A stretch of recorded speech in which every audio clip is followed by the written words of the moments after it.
समस्त को मु स्वागत जनाए आज समस्त को नमस्कार। आज आउ एक विषय नहीं मुझे आपण मान सम्मुखें आसी आपण मैंने समस्ते जानी से विषय हूँ स्वर्ग को किए जीव स्वर्ग को किए जीव आपण मान मध्य अनेक प्रश्न संदेह अच्छी आ स्वर्ग जहाँकि कहीं देखी ना स्वर्ग विषय कहीं जानी ना किंतु समस्ते शुणुंट स्वर्ग और नरक विषय आ स्वर्ग को क्यों माने जीवे ए विषय आपण मैंने हुए तो अनेक प्रश्नवाची सहित द्वंद्व था प्रिय माने से स्वर्ग विषय आम जाना प्रथमे और से स्वर्ग विषय जानी सारा पर से स्वर्गर सृष्टिकर्ता को आम जाना से स्वर्ग कहार केउथि प्रस्तुत करा जायछि क्यों माने सेठारे रहिबे काहेकि रहिबे एई सब विषय यदि आम जानिबा तेबे से स्वर्गर अधिकारी क्यों माने काहेकि ये विषय जानी परिबा तेबे स्वर्ग क्यों माने जीवे समस्ते यदि आम चिंता करिबा ताहले प्रकृत रे स्वर्ग कोन अछि प्रकृत रे स्वर्ग रे कोन वास करि हबो आ सेटा केउ समय केबे ए संबंध में जदि आम चिंता करवा ताहले प्रभुंकर से सत्यता उपरे ही आम आलोचना करवा से प्रभुंकर सत्यता को आम विश्वास करवा तेबे से सत्य प्रभु किए आ से सत्य प्रभु काहेकि आम मान को धरापृष्ठ रखी अच्छा आ केते बेले से स्वर्ग को नेबे ए विषय आम चिंता करार अच्छे मनुष्य जीवन रो अर्थ मनुष्य जीवन रो उद्देश्य से जगत में बंचार कारण ए सब विषय आम को चिंता करने पड़ो आम विश्वास करार अच्छे जे स्वर्ग अच्छी आम विश्वास करार अच्छी आ स्वर्ग सहित नरक मध्य अच्छी आ स्वर्ग से माने जीवे जो माने कि से प्रभुंकर जो जहाँ द्वारा से स्वर्ग निर्मित होइछि जहाँ जी कि स्वर्ग को निर्माण करछंती जी कि स्वर्ग रे आउ अछंती तांकर उपस्थिति अछि आ तांको निकट को से मान को नहीं जिवे प्रकृत सत्यता और सत्य प्रभु को जे जानिछि जे विश्वास करिछि आ गोटे विषय मु कहबी जो मानकर पाप क्षमा होइछि जो माने मुक्ति पाइछंती पापरु जो माने पापरु क्षमा बा परित्राण पाइ अछंती जो मानकर पाप को धोई परिष्कार करा जाइछि आ जो मानकर नाम भी से जीवन पुस्तक रे लिखा जाइछि से स्वर्गर नागरिक बोली जे अधिकार प्राप्त होइछि से ही स्वर्ग रे प्रवेश करि से ही स्वर्ग को जाई परिबो पाप स्वर्ग रे प्रवेश करि परिबो नाही चिंता करंतु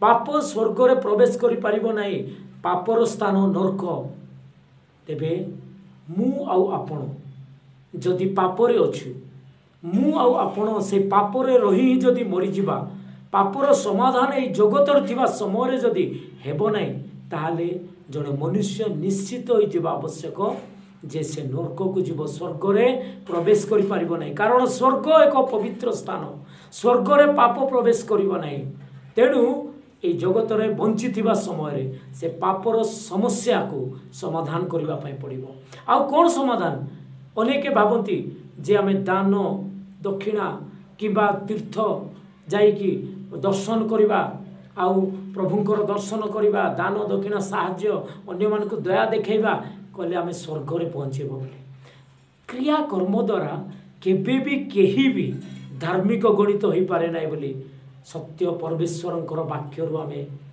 आमे शुणुछु आ विश्वास करबा दरकार क्रिया कर्म द्वारा नुहे किंतु विश्वास करबा द्वारा सत्य प्रभु को विश्वास करबा द्वारा जड़े पापरु क्षमा पाइब तार पाप स्वीकार करबा द्वारा से सत्य प्रभुंकर चरण तले तार पाप को स्वीकार करी क्षमा मागिबा द्वारा तार पाप क्षमा करा जिवो आ से विश्वास करिवार अछि आज को 2000 वर्ष पूर्वे ए मनुष्य जगतर पापर समाधान हो सारी ए मनुष्य मानव जाति जो दंडरे दंडित हबार थिला नरकरे पड़िबार थिला आउ पापरु से जेपरी क्षमा पाइब सेति तार समाधान आज को 2000 वर्ष पूर्वे प्रभु जीशु ख्रीष्ट जगत नर रूप धरी आसी मनुष्यर पाप निमंते କାଲବରୀ କ୍ରୁଶ ଉପରେ ହତ ହେଲେ, କାଲବରୀ କ୍ରୁଶ ଉପରେ ସେ ଚଢ଼ିଗଲେ, ଆଉ ସେ ରକ୍ତ ଝରାଇଲେ, ତାଙ୍କର ପବିତ୍ର ରକ୍ତ ଝରାଇକି ସମଗ୍ର ମାନବ ଜାତିର ପାପକୁ ସେ ଧୋଇଛନ୍ତି। ସେ ମୃତ୍ୟୁବରଣ କରି ପୁନର୍ବାର ମୃତ୍ୟୁକୁ ଜୟ କରି ଉଠିଛନ୍ତି।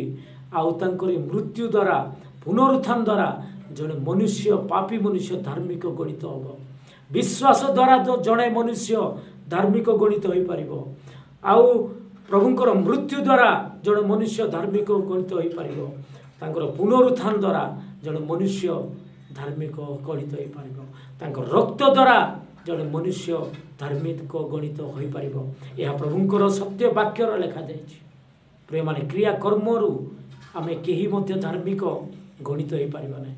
କ୍ରିୟାକର୍ମ ଦ୍ୱାରା ଆମମାନଙ୍କର ପାପ ମୋଚନ ହେବ ନାହିଁ, ଆମମାନଙ୍କର ପାପ କ୍ଷମା ହେବ ନାହିଁ। ପ୍ରଭୁଙ୍କର ବାକ୍ୟର ସତ୍ୟତାର ଲେଖାଯାଇଛି, ରକ୍ତପାତ ବିନା ପାପ କ୍ଷମା ହେବ ନାହିଁ। ରକ୍ତ ସମସ୍ତ ବିଷୟକୁ ସୂଚୀ କରିଥାଏ। ରକ୍ତ ସମସ୍ତ ବିଷୟର ଧୋଇ ପରିଷ୍କାର ପାପକୁ କରିଥାଏ। এই বিষয়ে আমি এই সত্যতা আমি জানিবার ଅଛି, বিশ্বাস করিবার ଅଛି। ଆପଣ ପାପୀ, କାରଣ ପାପରେ ଜନ୍ମଗ୍ରହଣ କରିଛନ୍ତି। ଆପଣ ପାପ ନ କଲେ ବି, ଆଉ ମୁଁ ପାପ ନ କଲେ ବି ଆମେ ପାପୀ ହିଁ। କାରଣ ଆମମାନଙ୍କର ସ୍ୱଭାବ ଆଉ ସେ ପାପର ଗୁଣ ସ୍ୱଭାବରୁ ଆମେ ଜନ୍ମଗ୍ରହଣ କରିଅଛୁ। ଯଦ୍ୟପି ଆମେ ପାପ କାମ ନ କଲେ ବି, ଆପଣମାନେ ଯଦି ଚିନ୍ତା କରିବେ ସାନ ପିଲା ଶିଶୁକୁ, ତା ବାପା ମା ଠାରୁ ସେ ଶିକ୍ଷା କରିନଥିବ, ଶିଖିନଥିବ, ହେଲେ ବି ତା ଜୀବନରେ ଜନ୍ମ ହେଲା ପରେ ଲୋଭ, କ୍ରୋଧ, ଈର୍ଷା ଏହିସବୁ ବିଷୟ ଆମେ ଦେଖିଅଛୁ। ଆମେ କାହିଁକି ଏସବୁ ବିଷୟ ତାଠାରୁ ଦେଖିପାରୁଛୁ? କାରଣ ସେ ପାପର ସ୍ୱଭାବରେ ସେ ଜାତ ହେଇଛି। ସେ ପାପରୁ ସେ ଜନ୍ମଗ୍ରହଣ କରିଛି। ସେ ପାପୀ ମନୁଷ୍ୟଠାରୁ ସେ ଜନ୍ମଗ୍ରହଣ କରିଛି। ତେଣୁ ଜଣେ ପାପୀ ମନୁଷ୍ୟଠାରୁ ଜାତ ସେ ପାପୀ ହିଁ ଅଟେ।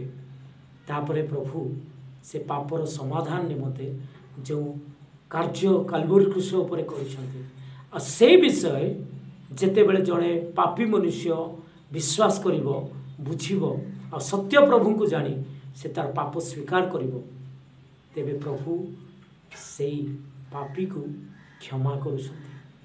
ସେତେବେଳେ ସେ ଜାଣୁଛି ଯେ ପ୍ରଭୁ ମୋର ପାପ କ୍ଷମା କରିଛନ୍ତି, ମୁଁ ପାପ ସ୍ୱୀକାର କରିଛି, ମୁଁ ବିଶ୍ୱାସ କରୁଛି ସେଇ ପ୍ରଭୁଙ୍କୁ ବୋଲି। ଯେତେବେଳେ ସେ କ୍ଷମା ମାଗୁଛି, ବିଶ୍ୱାସ କରି ତାର ମନକୁ ପରିବର୍ତ୍ତନ କରୁଛି, ପ୍ରଭୁ ତାକୁ ସ୍ୱର୍ଗକୁ ନେବା ପାଇଁ, ସ୍ୱର୍ଗର ସ୍ଥାନ ଦେବା ନିମନ୍ତେ ପ୍ରଭୁ ତା ଜୀବନରେ ଅନୁଗ୍ରହ ପ୍ରଦାନ କରୁଛନ୍ତି।